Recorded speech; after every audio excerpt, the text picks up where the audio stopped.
A veteran tank main, or even a savage raiding tank main, might find it entirely obvious why things like cooldown cycling is important, and why kitchen sinking it isn't always the best choice, but sometimes is. Such a player might also already know why positioning is a crucial part of tanking effectively, both in a boss fight and in a big AoE pool. Obviously, some mistakes are much more impactful to make than others. However, regardless of that, these kinds of mistakes might not even come up on the radar for newer players, or perhaps even somewhat casual players. Of course, if you beat a dungeon, or a boss, or whatever it is, then you did it just fine. Most of these mistakes listed in this video will mainly be things that can make your experience easier and faster, and perhaps might just feel better. So, in this video, I will cover a few common, or at times uncommon, mistakes, and then explain how it can be done differently to fix it. Number 1. Using defensive cooldowns exclusively reactively.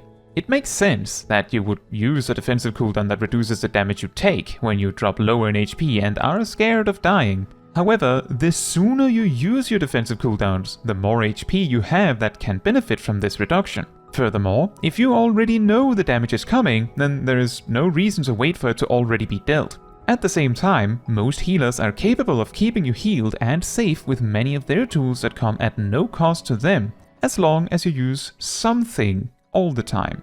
What this means is that in your average AoE pool, it is expected that you have at least one defensive cooldown up and running at all times. Usually, you should not need more than 2, but there's always exceptions, of course. But by that logic, it means you can spread out all those defensive cooldowns over the course of a fight, and often such AoE pulls take less than 40 seconds to finish, so you won't need all of them. This gives rise to what I refer to as defensive cooldown cycling.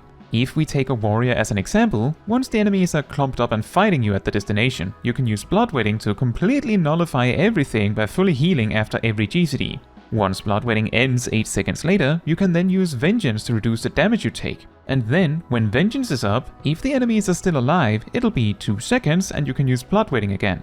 The second big pull, you can do the exact same thing, just replacing Vengeance with Rampart. You can also swap those 2 cooldowns if that's what you want. That still leaves about half of all of your defensive cooldowns available in case you need them.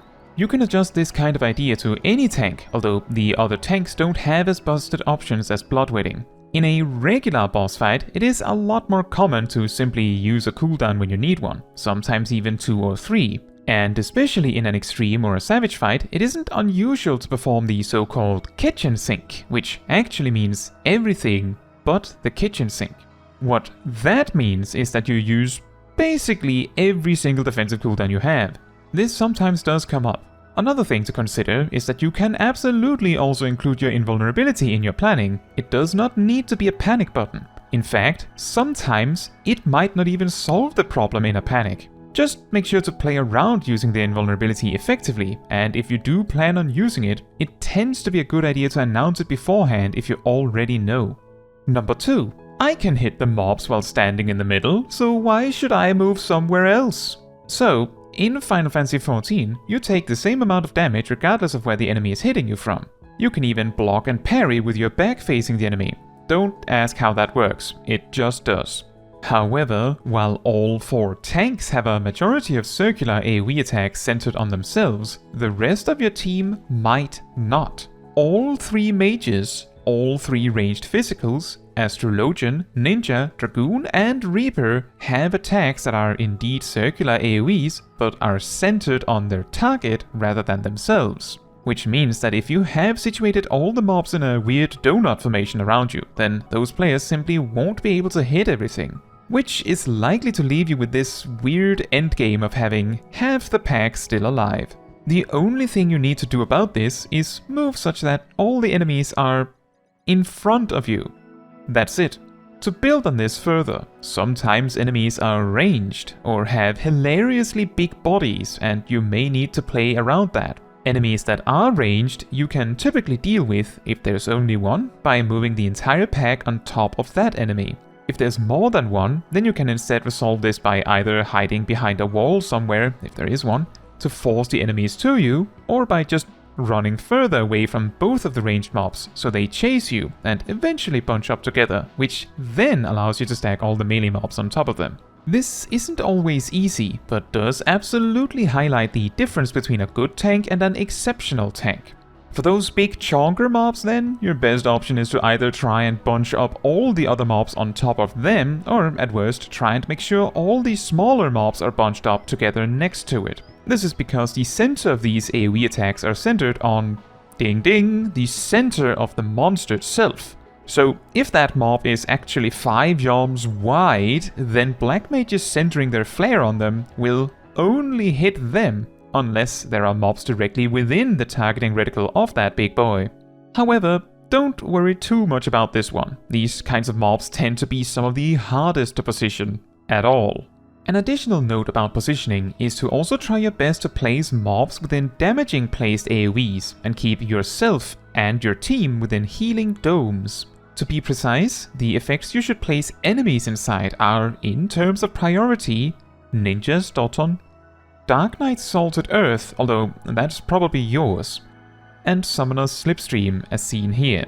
Domes and areas you should make sure to keep you and your team inside include White Mage's Asylum and Scholar's Sacred Soil.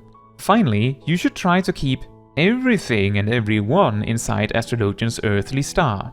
To build on this idea of positioning, especially in a boss fight, it is highly preferred that you don't move more than necessary once you're tanking the boss. This is both because it makes the boss more unpredictable if you do start moving a lot. But if you start randomly turning the boss, you might cause the melee DPS to miss their positionals. All melee DPS jobs have so-called positionals, which increase the damage of certain attacks of theirs if they do it from a specific angle of the enemy. And if you start spinning the boss, that's just not happening. More importantly, many bosses have frontal cone attacks, or backside attacks, or side attacks, or what have you, so it is typically preferred that you face the boss a specific direction. Most of the time, it is north, but sometimes when the boss has a backside attack, it may be better to face it sideways in relation to your team. It is also a very common practice to try and get the boss to the middle of the room so there is as much room to move in any direction as needed for a boss mechanic. However, don't get too caught up on that. Sometimes bosses move around so much themselves that you simply have to chase them around the room just to angle them correctly. The important part, ultimately, is to move in a way that helps your team as much as possible. Knowing when an attack actually lands also allows you to move out of the way while still getting back to where you were before the boss starts turning to face you again. Number 3.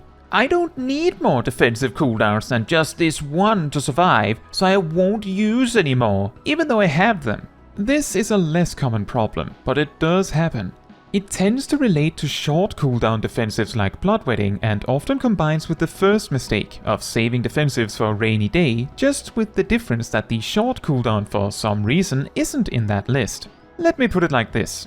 You don't think you need more cooldowns than that singular one, but your healer might think differently. If you want to test it, I'd recommend bringing a healer friend into a dungeon of your choosing and only using that cooldown and requesting that your healer don't help you at all. Any healing you feel like you kinda need is healing that the healer would have to provide. Besides, in an AoE pool, it isn't like the defensive cooldown cycling costs you anything.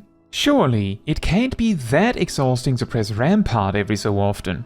This particular mistake is also often related to tenacity stacking. Tenacity reduces the damage you take, but scales slower than all the other stats by a significant margin. If you're curious, you need to have 2300 tenacity to reduce damage taken by 10% with tenacity. The interesting thing here is that this mistake is often presented as, because I have tenacity, I don't need to use defensive cooldowns. Or, because I have tenacity, I don't need to use more than the name of my short cooldown.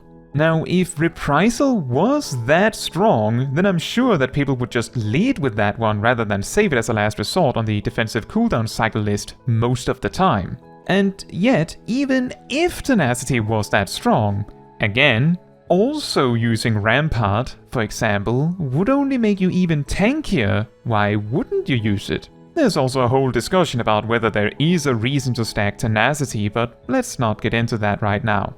Number 4. Not using Sprint because you don't want to stress out the healer. This one is more rare, but I want to include it for those tanks that do it. The thing is, this mistake is done out of genuine care for the healer. The problem is that it doesn't actually help most of the time. Let me explain. If you're not using sprint because you don't want the healer to lag behind, most of the time, healers are waiting for you to sprint before they sprint.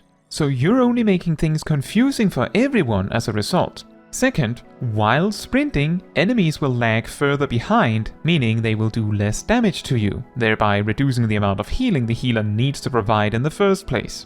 Finally, sprinting also just leads to finishing the pull sooner so the healer can get to stand still and attack or heal you if needed. In extension of this mistake, there's also the mistake of using sprint right after you enter combat, instead of before. Sprint lasts 10 seconds if you use it while in combat, but lasts 20 seconds if you use it outside of combat. These 20 seconds carry over into combat as long as you used sprint before engaging. So, if you are going to use sprint when you enter combat anyway, you lose nothing by using it up to 10 seconds before you enter combat. In fact, it means you reach the enemy sooner, and the cooldown will be up again sooner. This actually leads to optimization in some dungeons to use sprint at a weird time, reducing the amount of time you get to sprint in combat, simply so that sprint is available again before you enter the next fight. Obviously, this level of tinkering is unnecessary and not exactly considered a real mistake, but more a thing to perfect if you like. An additional note to this is that if you are concerned about getting way too far ahead of the group, I would more so recommend being a bit more careful about using your gap closers to pull with, as those are far more likely to push you way ahead of the group. And, while we are on the subject, combine this with the positioning tip, and typically, if you want the boss smack dab in the center of the room, the easiest way to do it is to use a ranged attack or provoke to pull them, and then run through them once the boss is pulled to the position you desire. Number 5. Arm's length. Those of you who know exactly what I mean. For the rest, arm's length is the cooldown that prevents most knockback effects. That is the main thing we use it for. However, when you're hit with the buff up by a regular enemy, or otherwise an enemy not immune to slow effects, it will apply a 15-second attack speed slow to the target. This means that if you use this cooldown in a large pull, every enemy that swings at you is likely to swing 20% slower for the next 15 seconds. This is equivalent to reducing the damage they do by 1/6, or 16.6667%, repeating of course, for 15 seconds. It is like 75% of a rampart, just in addition to your other cooldowns. And in extension of this, as long as your healer isn't a white mage, low blow actually also functions as a specific defensive cooldown. If you're fighting 5 mobs, for example, then stunning one of them for 5 seconds is equivalent to reducing all damage taken by 20% for 5 seconds, assuming all 5 mobs are equally strong of course. And low blow can be used every 25 seconds, so if you just alternate who you target with it, you can get at least 2 of those stuns off in every fight. Both of these cooldowns tend to be neglected quite heavily in big AoE pools, and obviously they provide nothing in a boss fight, unless the boss happens to not be immune, like some A Realm Reborn bosses, or if you need the knockback immunity. Now, if you have some tips to avoid some common tank mistakes you have observed or have done in the past, I would love to hear about them in the comments. With that said, that is all for this video. Thank you so much for watching. If you would like to support me and my channel more directly, you can become a member like these wonderful people here.